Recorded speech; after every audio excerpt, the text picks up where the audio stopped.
Dear Hank, this is your young brother Cliff speaking, as you will probably recognize. First of all, greetings and well wishes. And then I will get right to the point. Today is rather miserable here. It is raining very hard, and it is a dank, dark, and dreary day as well. However, none of us should complain because it's the first rain of our season, which we need very, very badly. However, the purpose of this tape is to try to fulfill what you have been asking me to do for a long, long time. Every time I have seen you, you have wanted a particular grandson of yours to listen to a narration of my World War II experiences. For some reason or other, there was never enough time. In fact, on most of my trips to Chicago, I was never able to accomplish really what I set out to do. Something always seemed to interfere. Now, I am going to attempt to tell you the full story from the very beginning to the very end of my service experience. I do this, though, with some intrepidation because I don't know if nothing else, let me put it this way. I know that you will probably enjoy listening to it, but whether your grandson will or not, I don't know, because modern youths are a little different than we are. I don't know how it is back there, but out here, people in my age group are considered squares, and of course, life is not the same today as it was 20 years ago or even 10 years ago. Ideals and ideas both are very different. So I know that I don't fit in with my younger contemporaries. Nevertheless, for your pleasure, I am sending this tape.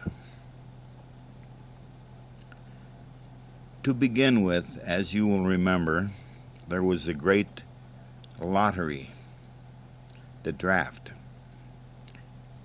in which a fellow by the name of Hershey drew numbers out of a huge bowl, which determined each young man's succession insofar as being drafted was concerned. Well, as I remember, in my local board, I would have been approximately on the list as about the 1,000th one to be called. At that time, however, I thought it would be best to volunteer for the year's service, get it over with, without further interruption to trying to start a career in the world of business or whatever. So that's what I did. I volunteered, and as a result, I am listed as number 1 from my local draft board. It was rather interesting, and I will always remember this morning.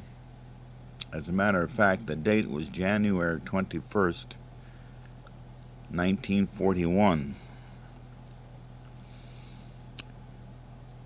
A fellow with whom I played a great deal of baseball was going in at the same time. He also volunteered, and he met me at my home. It was very early in the morning, I believe 6 o'clock. It's very cold out, snow on the ground, when we bid adieu to our families and walked on down the street to the board.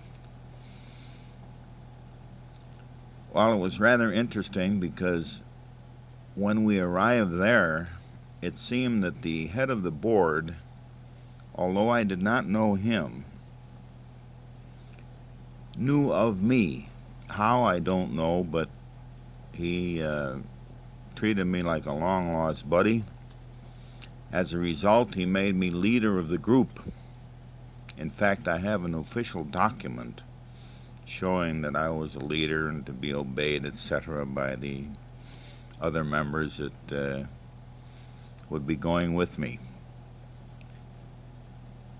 So I was given streetcar tokens, one for each man, and we were to ride together by streetcar, of course, down to the armory, which I don't remember the exact location, but I believe it was somewhere down the loop around Wabash Avenue, some such place. Of course, a number of the fellows had family drive them there in their cars, and that was all right, but we all met there, and that alone was quite an interesting experience. Now, the purpose of going there was to have a physical. And then, of course, those who passed the physical were sent on through the rest of the routine. And of course, I I still have to laugh when I think of how comical it is to see a whole room full of men in the buff with nothing on them but a number on the wrist, or I should say on the back of the palm of the hand, uh, painted with mercurochrome. Obviously, you can't help but see many different types of physiques, etc. And like I say, it's really quite comical. You could almost write a book on that alone. Nevertheless, those of us who passed were sent on to a big reception center at Battle Creek, Michigan.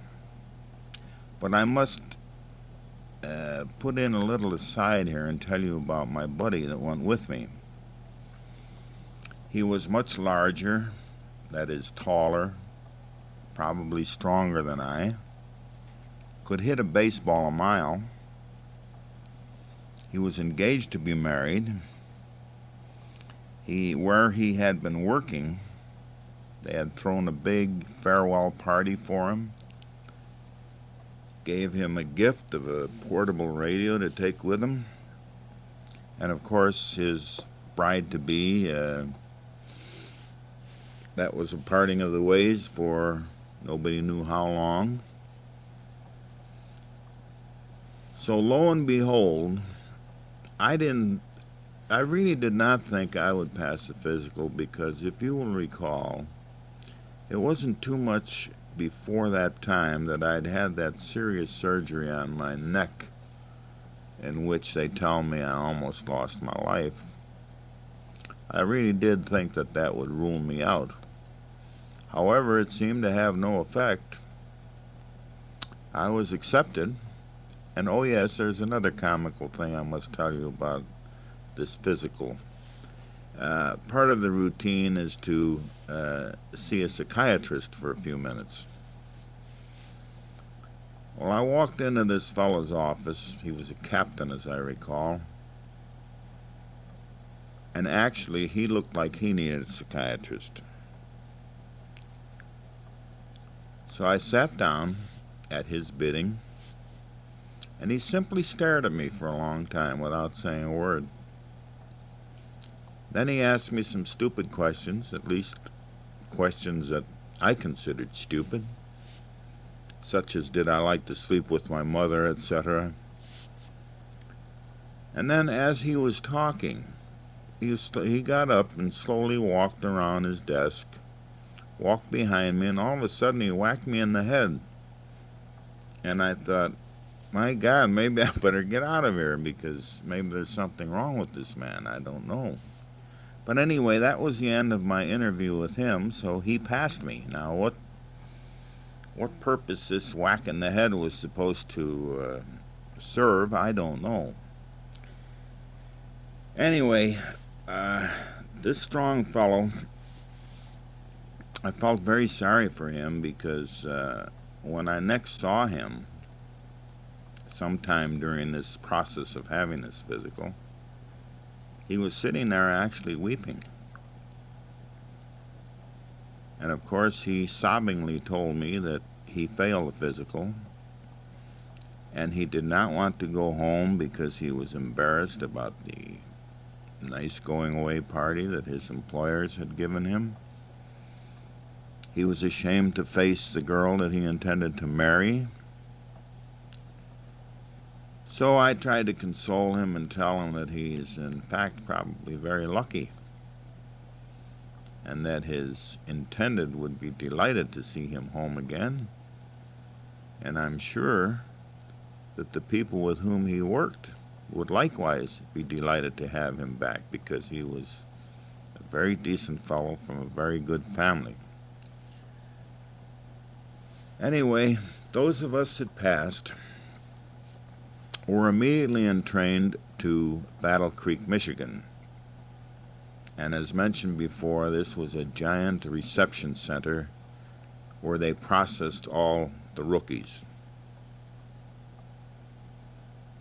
I don't think we were there more than a couple of days, and they were very busy days because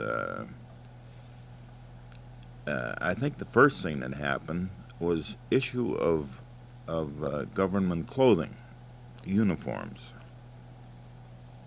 That too was a little bit comical because we went in a doorway at one end of a giant warehouse, and as we walked along, you had to yell your size, like when you got to the shoes or to the trousers or whatever. Or they would look at you and automatically throw a pair of shoes at you. And you might not believe this, but at that time, we were in such condition that I was issued a World War I uniform with the high neck tunic, breeches, wrap-around leggings, just the same as what you would see in a World War I movie. And of course that shocked me. And of course I didn't like it. I wasn't one for breeches, that's for sure. However, we came out the other end of this giant warehouse in uniform with our civvies in the bag rather than vice versa. And as I mentioned, those days were very busy because we went through processing that consisted of much testing and being herded from this place to that. It was very cold, as I said, very cold at that time. Anyway, during this process of testing and so on, there was also an individual interview. Well, right there, I learned that about the best thing I could have ever done was volunteer rather than wait to be drafted, because during this interview, I was asked if I had any particular preferences. And I told the party that I would like to be around aircraft, I would like to go to California, and I would, rather than being a foot soldier, prefer to be in the administrative end of the service. Lo and behold, later that afternoon, we have to assemble, line up, and then the sergeant in charge would make the announcement that the following, as your name is called, step to the right side, etc. And from another list, the parties whose names are called will step to the left or the right, the opposite side anyway. So my name was called, and I stepped to the appropriate location. And before I knew it, I was on the train headed for Hamilton Field, California.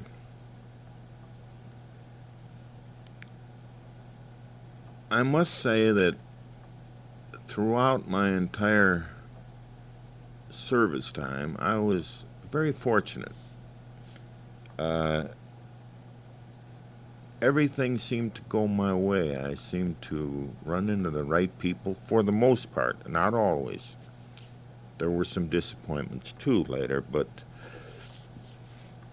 Hamilton Field sent a non-commissioned officer to Battle Creek, one per rail car, per passenger car, to escort us and have the responsibility of getting us to Hamilton Field. Well, the man in charge of my particular car was not quite the what we considered at that time the regular service type of enlisted man. He was an educated man, very good manners, a very decent fellow, a high type person. And for some reason, he took an immediate liking to me. And of course, we were in the process of rapidly building an army because at that time we really had none. Incidentally, if there are some pauses, it's because I'm sipping coffee and trying to puff a cigar while I'm doing this.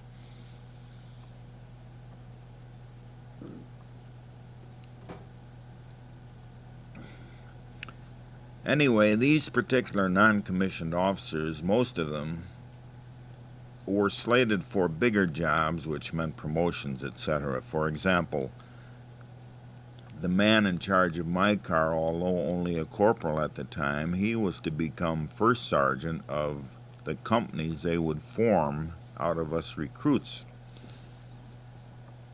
So all the way, and it took a long time in those days to travel from Michigan to Northern California.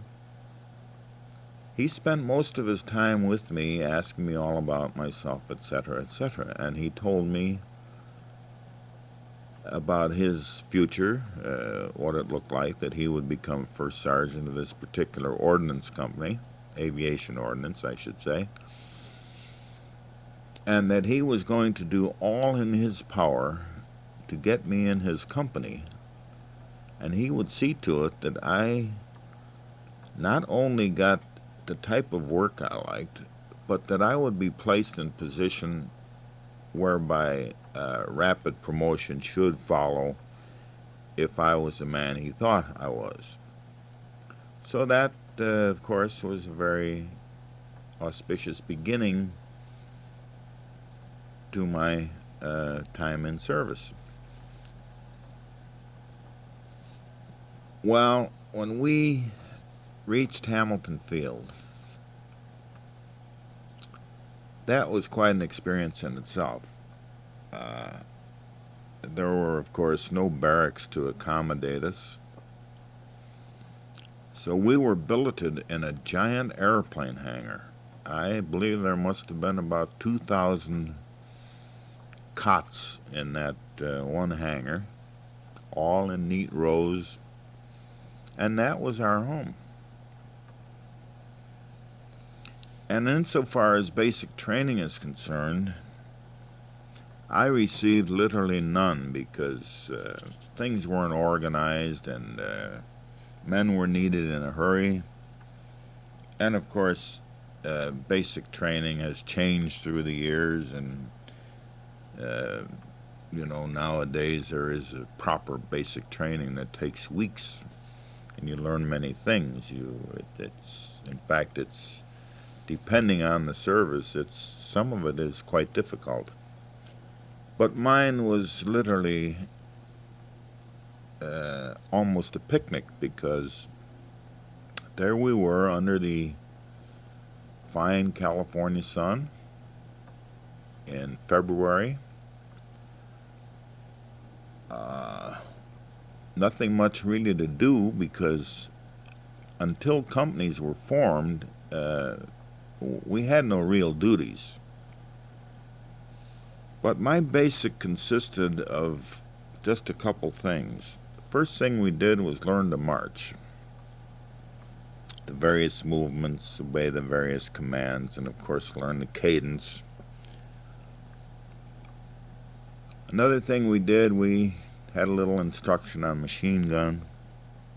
And then on the 45 automatic revolver, we had to learn to take them apart, clean them, put them back together, and repeat the process several times, etc. And I went through the whole war, and the only time I ever shot a gun was during this training. We did go out one day with the old Springfield rifle, went to a rifle range, and we were firing in a prone position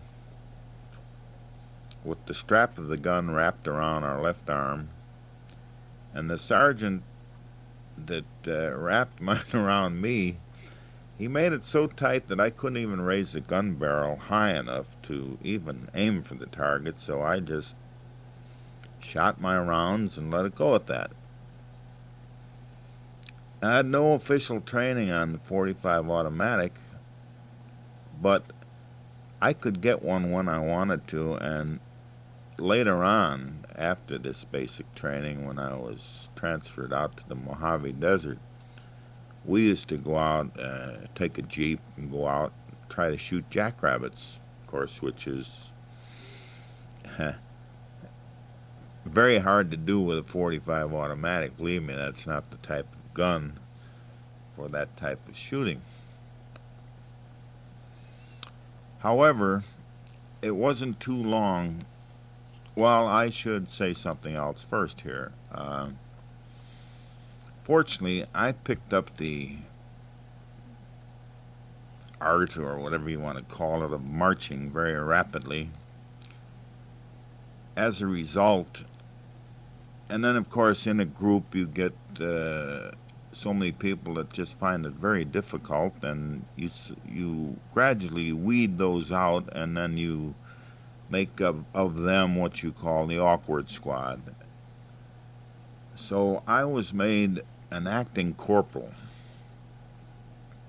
and my job then was to try to teach these fellows how to march. It was quite a job, but we did succeed. However, the beauty of being made an acting corporal was this: I was exempt from all KP, latrine duty, guard duty, everything. I never did do any of that. In fact, my whole time in the service, I escaped all of that, except one night I did go on guard later on, but only as an accommodation to a friend of mine. I took his place so he could go to town, but I was never officially assigned any of those duties like KP, latrine duty, guard duty, or sergeant of the guard, or charge of quarters later on after I was a non-commissioned officer. So I was lucky in that respect too. Well, then after some time, our new commanding officer arrived at the field, and of course that's what they were waiting for, to form the companies and then start real training, etc. Well, it so happened that the corporal that befriended me on the train was made first sergeant of what they call an aviation ordnance company. I can't think of the designation anymore. But there were two types of companies, his and then the one I got into was called an aviation ordnance company bombardment. But his was more an administrative type whose commanding officer was called a base ordnance officer, and they did a little different operation than we did. So he told me one night that he tried everything he could, but he was not successful in getting me in his company. But he took me over and introduced me to the man that was going to be my first sergeant. Well, it turns out that this fellow is a career Army man, been in for years. At the time, he was a tech sergeant, which is a very good rating, or was back then in peacetime. But he was also a man that was hard as nails. And he simply fluffed off any introduction to me and just glared at me, and I don't know if he may have mumbled a few words, but that's what my introduction to him consisted of. I thought, uh-oh, I'm not going to get along with this man.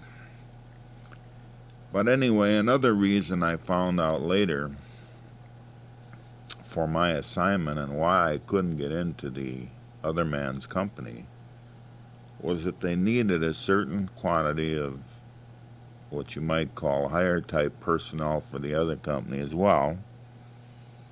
And during this testing at Battle Creek, one of them, of course, was an IQ test. It so happened that out of the 150 men that made up my company,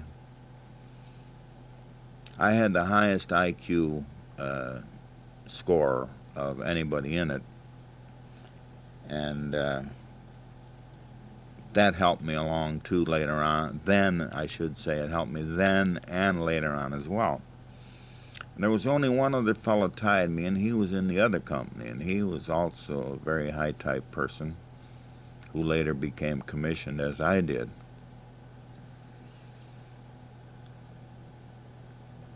Again, luck was with me,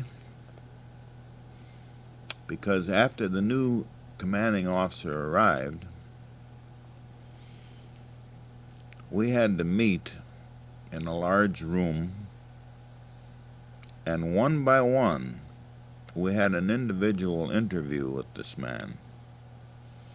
It turned out that he was a West Pointer, first lieutenant at the time, very intelligent, very mannerly, very high-type person, a man you couldn't help but admire and like.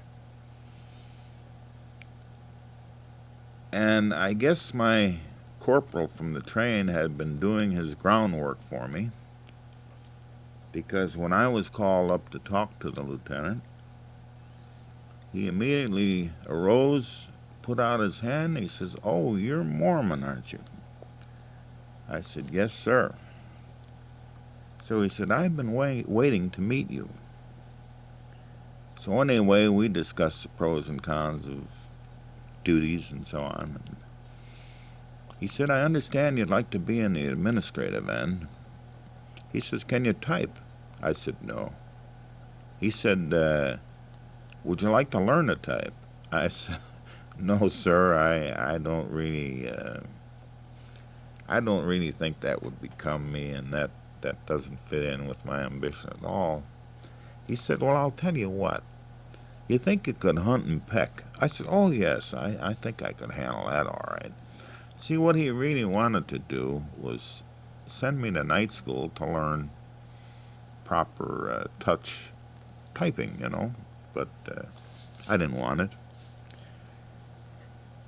Well, anyway, what he was trying to do was place me in a position that I would like, and that where he would like to have me, and a position also that would lead to promotion and, advancement, maybe leading to other things as well. So anyway, when I said yes to the hunt and peck, he said, "Well, good, I'm going to assign you as assistant to the supply sergeant." So he said, "This afternoon I'll have a truck down to the hangar, and they have all your belongings packed in your footlocker and your duffel bag. So I'm going to move you up to a permanent barracks." Well, that was a real break, because Hamilton Field was a permanent airfield. It was a very pretty place at that time. All the buildings were Spanish architecture befitting California.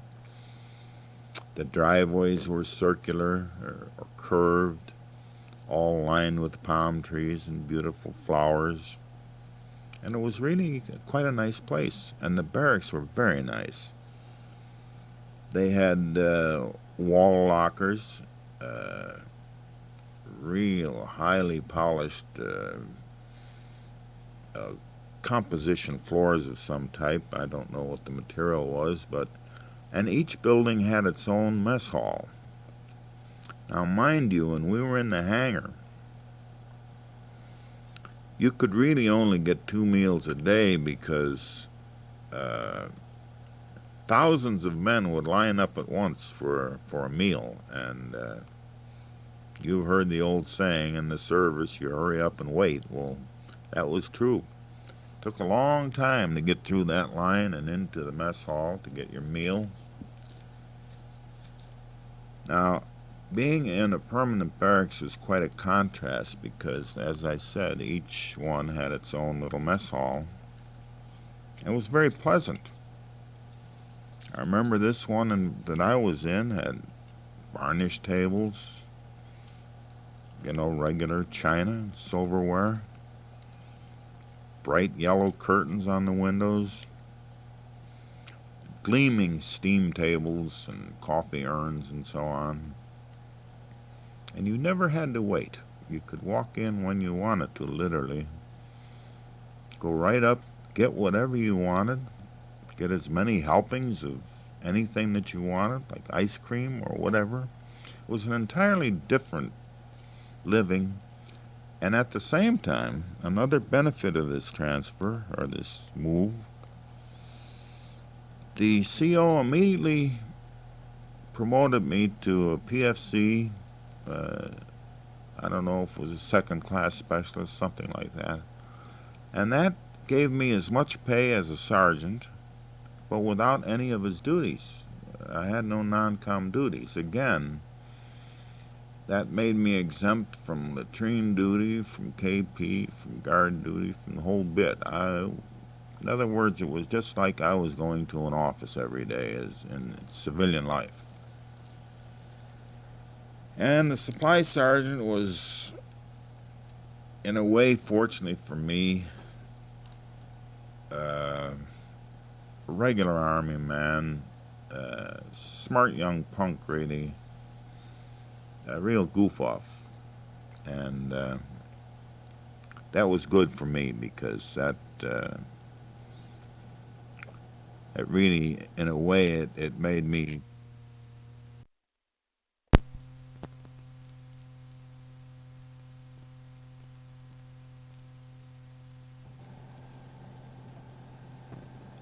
Whose notice of these things would be beneficial? While I enjoyed my stay at Hamilton Field, I enjoyed seeing the sights in California, had opportunity to go to San Francisco several times, and other places. And you, Henry, would remember the Bowers more than I would, really. But while at Hamilton Field one Sunday afternoon, I was paged to go to the visitors' gate. But there was somebody there to visit me, and of course I could not imagine who in California would be visiting me. However, it turned out to be Al Bauer. Now, I did not know him. He had to introduce himself and explain who he was, and then, of course, I knew of the family. And it turned out that he was a very, very nice fellow. And he and his girlfriend, whom I believe at the time he was intending to marry, very nice person as well, they took me many places. They would take me into San Francisco and buy me a nice dinner down at Fisherman's Wharf and various other restaurants that they knew because he was living there at the time. And San Francisco has a reputation for good eating places, but you've got to know where and which ones they are. He also took me on a trip to Half Moon Bay, which turned out to be abortive because halfway up the mountain, we had to stop to let a sick dog out. And when we attempted to start and continue on our journey, Al let the car roll backward in gear to start it, and in so doing, snapped the rear axle. So there we were, miles from nowhere, up fairly high. Rarely saw another car. As I say, there we were with a broken axle. So the only thing we could figure to do, we pushed the car and turned it around. And although it was highly dangerous, we started coasting downhill. Well, as you know, we soon had smoking brakes and literally no brakes at all, and it was quite a thrilling ride. But we made it down to a section where the road flattened out for a while. I should say flattened out and straightened out. We came upon a farmhouse that fortunately had a telephone. So Al made a call to a Chevrolet agency in Palo Alto. That's a town where Stanford University is. A very beautiful town. So after a while, a tow truck came out, and we rode into Palo Alto, sitting in this, by the way, it was a 32 Chevy convertible with the top down. That's how we arrived, or I should say entered Palo Alto. Was sitting in that convertible with the front end raised by the towing truck's equipment, and Al did not bother to have the car repaired. He simply bought a new one. Al and his friend also took me to Yosemite National Park, which was quite a feat for him to do, quite a nice thing. So that gave me the opportunity to see that wonderful place, that beautiful place, way back then in 1941, before it has, become contaminated by hippies and overpopulation and so on. In other words, Yosemite, although it still has, of course, its natural beauty, it isn't quite like it used to be. It isn't nearly as, it doesn't nearly look like the virgin territory it looked like, and it is rather unkempt where there are so many people, rather than when I saw it, it was, like a paradise, especially to me coming from Chicago, because it is a wonder of nature. I suppose, of course, that's why it's a national park.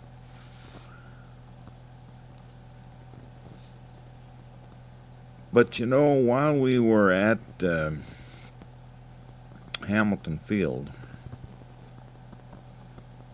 there were other plans afoot. And I don't recall how long we were there, but it wasn't too long. I think, well, I can't remember really how many months we were there. But anyway, I really enjoyed service life at that time. It was a new experience, and of course, as I've told you, I hit it quite luckily. But anyway, they had been building a new airfield called Will Rogers Field just outside of Oklahoma City. As I say, it was a new field, and we received orders to transfer to that particular field. As a result, we were the first troops to occupy that field. All the barracks were brand new. Everything was new. And Oklahoma City was a very, very nice place. I'd never been, into Oklahoma City before. And the people amazed me. They were so friendly.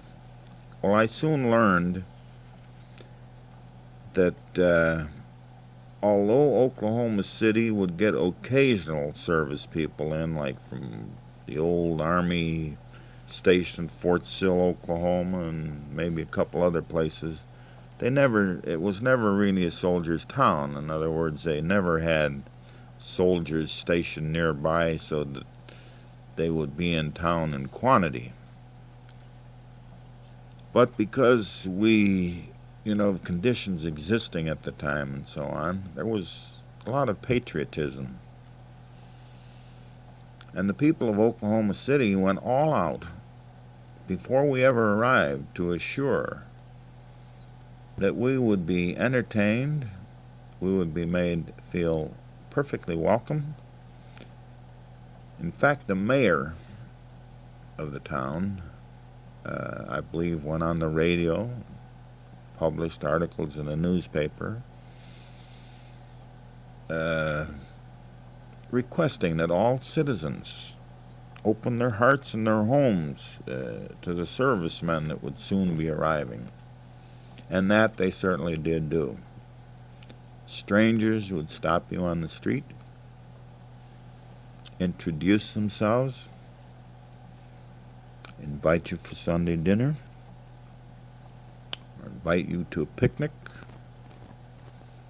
or ask you if you like to bowl, would you like to bowl a few lines, and so on. It was really very good of those people. Most friendly people I had ever met.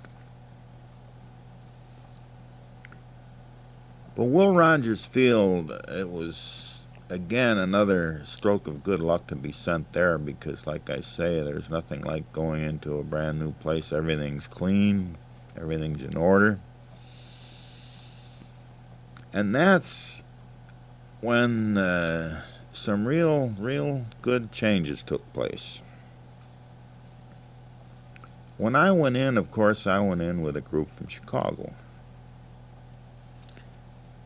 And that formed the nucleus of the new company, of course, which comprised we recruits, along with a group of Michigan farm boys. But anyway, for a while, we Chicagoans, we were the nucleus. We ruled the roost. It turned out that Polish fella right from our neighborhood, and they're 52nd and somewhere over near St. John of God, in St. John of God Parish there, became the first sergeant. Another Slovakian fellow from the neighborhood in Chicago near the yards there became the mess sergeant. I became the supply sergeant, and it was really quite a setup because when you're a supply sergeant, you control, of course, all the material, including clothing, and of course you're in a position to do your friends a favor. And of course that's an ideal position to be in. And then if the first sergeant is your friend, and if the mess sergeant is your friend, it's very helpful. Because when we arrived there, we actually had a separate warehouse building to use for our supply room. However, it was primarily bare walls. So we had a good little carpenter, a little bitty fellow. I don't know how he managed to get in the service because I believe the height limit was 5 feet. He was only 4'11", but he made it. And he was a top-notch carpenter. So being friends with the first sergeant assigned him to me to do whatever I asked him to do. So I had him line certain walls with shelving and partition off a part of the building for my private office. He built me a very fine desk and other amenities which I won't mention, but made it very comfortable for me. And I never did any work myself really except supervise the paperwork, make sure that everything was right. But whenever I needed something done, like the place cleaned up, swept out, etc., I just call my buddy, the first sergeant, and say, "Hey, Charlie, how about 10 men for a few hours?" He'd say, "I'd be right over." So he'd send me a group, and I'd tell them what to do, and they'd, as the kids say, cherry out the place, stack the material, whatever it was. And I always had a very neat place, and I didn't, use any of my personal sweat to make it that way. Likewise, it's a very good thing to be on very good terms with a mess sergeant, because at any time, whether it was 2 o'clock in the morning or whatever, I could go into that mess hall, into the kitchen, and he had instructed his boys whenever I came around to give me anything I wanted. So I very frequently had a steak and eggs at 2 o'clock in the morning. And my CO, as I said, was a very, very fine gentleman. And he was somewhat embarrassed at times, because we, like I say, particularly the fellows from Chicago, many of them of Slavic origin, Polish and Lithuanian, etc., had those jawbreaker names with the WCZYs in them and so on. And this poor fellow, he would try to call a roll, and he'd get red as a beet, and he'd just stumble and quit. He'd always call me up there and ask me if I would call a roll for him. Well, I was no linguist, but having grown up among Polish people, I could pronounce the names. I had no difficulty with that. And this officer also made me his confidant, so to speak. When it came to giving a lecture involving social diseases or something, he always felt that coming from an officer, it wouldn't have the desired effect. So he would ask me if I would, instead of giving a lecture, just talk to the men casually in the barracks when we had free time, and I did it for him, and he asked me to do many personal things like that. As a matter of fact, I left out a very important part. When we moved from Hamilton Field, California to Will Rogers Field in Oklahoma, we had a second lieutenant also in the company who was the second in command. In fact, it was the only two officers we had at the time, our commanding officer and then this second lieutenant. Well, we went by train. We loaded all our equipment, including our trucks and bomb carriers, the whole works, onto a train. Incidentally, we did that no, I'm getting ahead of myself now. Well, like I say, we loaded everything aboard a special train.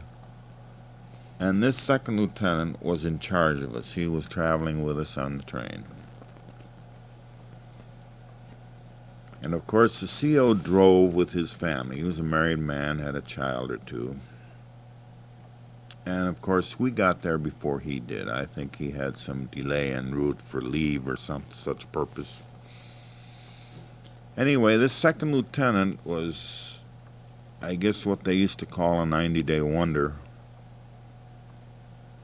He thought very highly of himself, and he always made it very evident that he wanted a clear distinction between himself as a commissioned officer and any enlisted man, regardless of his rank in the non-commissioned lineup. So, of course, he was rather always curt and never friendly. Anyway, on this journey, I never did know the full details, but he made some mistakes in regard to handling company funds and or handling expense checks or whatever. I don't know. He did a few things wrong. And I think one of his biggest mistakes, as soon as we got to Oklahoma City, usually on the first day, after arriving at a new station, nobody is allowed off the base. But if you know the right people, you can get a pass. Anyway,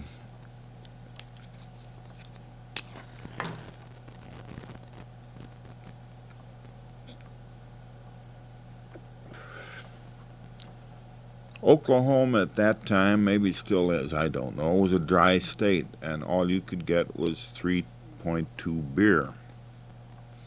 However, like any dry state, you could get all the hard liquor you wanted just by asking a taxi driver or somebody.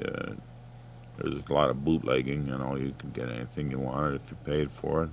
But as far as going into a bar room or anything, all you could be served would be 3.2 beer. So the nicest bar in town was in the Biltmore Hotel. It had a nice, cozy little, somewhat like these supper clubs that you see in these bigger hotels, although it was not a room in which you could get any food. But it was very nice and a pleasure to go in there and have a drink. So, two other fellas and myself, all high types, went in there this one evening shortly after we arrived.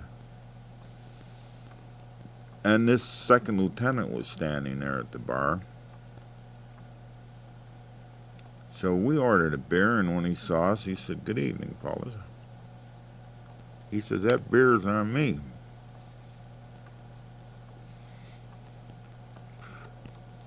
So we said, "Thank you." And we just got the steins about halfway up to our mouths when he said, "Now, after you drink that beer, you leave here, and you never come back in because I've declared it off limits to enlisted men." So, of course, we all looked at each other, and I'm sure we cussed under our breaths. Probably reflected it in our looks. But anyway, we drank the beer and we left. Or maybe we didn't even drink the beer. I doubt that we drank the beer, come to think of it. We just set them down and walked out. Anyway, when the commanding officer arrived, incidentally, right the next morning then there was a notice on the bulletin board that effective immediately the so-and-so room of the Biltmore Hotel was off limits to enlisted men. Well, a few days later, the commanding officer arrived, and apparently he started hearing some rumors, and then he delved into what happened on the trip, by way of a junior officer reporting to him, and I guess he noticed irregularities or something. And then he heard rumors of various dissatisfaction amongst the enlisted men in regard to this second lieutenant. So he called me in to his private office and asked me, would I be kind enough to tell him what's been going on? And of course, my first reaction was to say, "Well, Lieutenant, I'm not a backstabber or a snitch." Or he says, "No, this is strictly in the line of duty.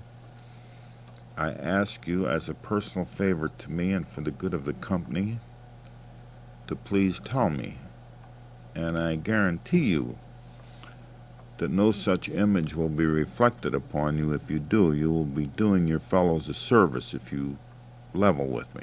So I did. And of course, one of the principal things was this off-limits business. I told him how he insulted us by greeting us in a friendly manner, then hitting us with the bombshell, and then posting it on the bulletin board. Well, he immediately became infuriated, went out the door of his office, tore that notice off the bulletin board, thanked me for my help, and believe it or not, I think it was the next day we learned, we didn't see the second lieutenant anymore, and we learned that he was released from the service as being unfit. Now, I don't know all the details that led to this, but we do know that he had no right to declare any place off limits for the reason he did, that is to simply, preserve the thing for officers, that is commissioned officers only. He had no right to do that whatsoever. So those are some of the interesting little things that happen.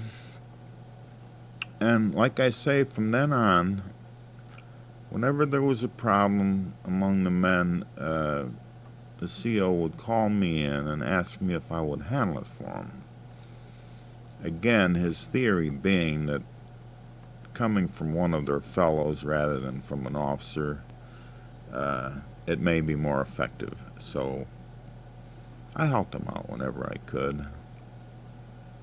And when we first arrived at Will Rogers Field, it was very pleasant. You could, for example, when you were going to take a shower, you could lay your wallet, your change, your wristwatch, anything. You could lay it on your bunk, go take your shower, come back, and everything would be just as it was. But in the meantime, we had received another group of people from another portion of the country. And from that time on, we soon learned that you had to protect everything you had because the whole character changed. None of your personal things were safe, and you could never, ever leave anything lay on a bed like that. Not anything of any value whatsoever. I've skipped one of the more important parts to show you how there is justice and how hotshots often find that there is retribution. Now, when we arrived at Hamilton Field and got into this hangar, giant hangar as a barracks, the old regular Army non-coms that were supposed to be training us and so on, there were a number of those that thought they were really hot stuff and that they could take these raw rookies any way they chose. They used to go up to some poor rookie and, say, lend me $10. They didn't ask him. They said, just lend me $10. Or give me $10, And the poor kid, we were very green. I myself, I didn't know a colonel from a corporal when I went in. No first thing about service life. Anyway, there were incidents like that, and there were incidents of theft then. And incidents of abuse, just like the great Richard Milhouse Nixon abused his power. Well, these fellows abused the power of their rank. Thought they could run roughshod over greenhorns. And then thefts started being reported. So this little carpenter I was telling you about from Michigan, he was although he was small, he was nobody to fool with. He was afraid of no one, and like me, he believed in justice and honesty. So he actually bird dogged one of those sergeants for days, and he finally caught him going into somebody's footlocker. Well, that man, of course, was severely reprimanded, and I can't recall if at that time he was reduced in rank. But anyway, eventually all these fellows were weeded out, and that's how, uh, a Chicago man became first sergeant. Chicago man became mess sergeant. I became the supply sergeant. All because these people, abused their power, and I thought they had a real bonanza in such a large group of greenhorns. Anyway, to get back where I was,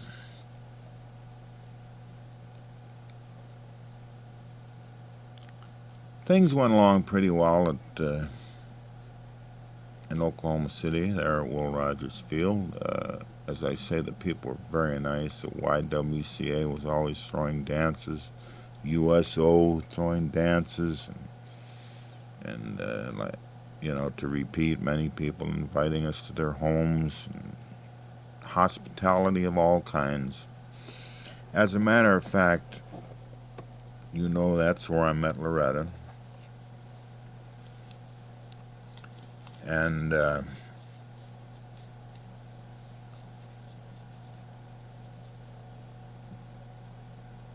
because Ma and Marie could not attend my wedding because Lucille's was only 2 weeks away, and that they were too busy with that. They did come to see me later. No, it wasn't later. They came to see me, I think, before the wedding. Yeah, I hadn't yet been married, I know. They came to see me. They came by train. And just to show you how people were, the train didn't come in till somewhere around midnight, I believe. So I went to a bowling alley to kill some time, and I was by myself. So I got an alley and started bowling, drinking some that 3-2 beer. And on the adjacent alley,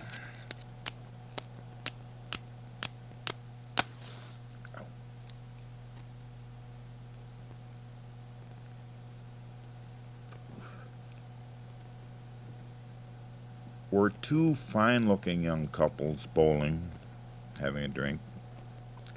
And right away they said, one of the fellows introduced himself. Said, "Are you bowling alone like this? Are you going to continue?" And I explained that, yes, I would be bowling alone because I'm really just killing time until my folks come in. I'm waiting for a particular train that comes in at such and such a time at the depot, So they insisted that I bowl with them. They wouldn't let me buy a drink. And when it came time that I thought I should leave for the train depot, the fellow said, "Oh, no," he said, you're not going to walk or get a cab or anything." He says, "We will take you." So I said, "Well, you don't really need to do that because that'll spoil your game." They were right in the middle of the game. But no, he insisted. So we went down below, and this particular bowling alley had an underground garage. And went into the garage, and lo and behold, there's the biggest, longest, most beautiful Cadillac convertible I had been that close to, in my life. And of course, they promptly took me to the station, and the fellow wrote out a card with his address and so on, and said to be please come and see them sometime, and they'd show me a good time.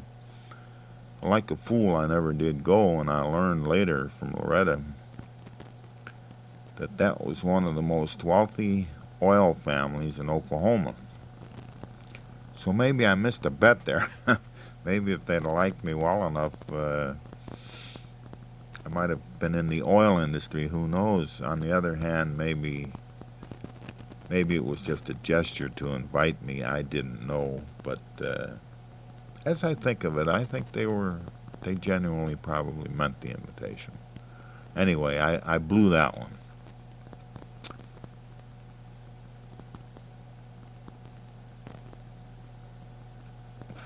Well, other than my marriage, till that time, everything went along pretty smoothly.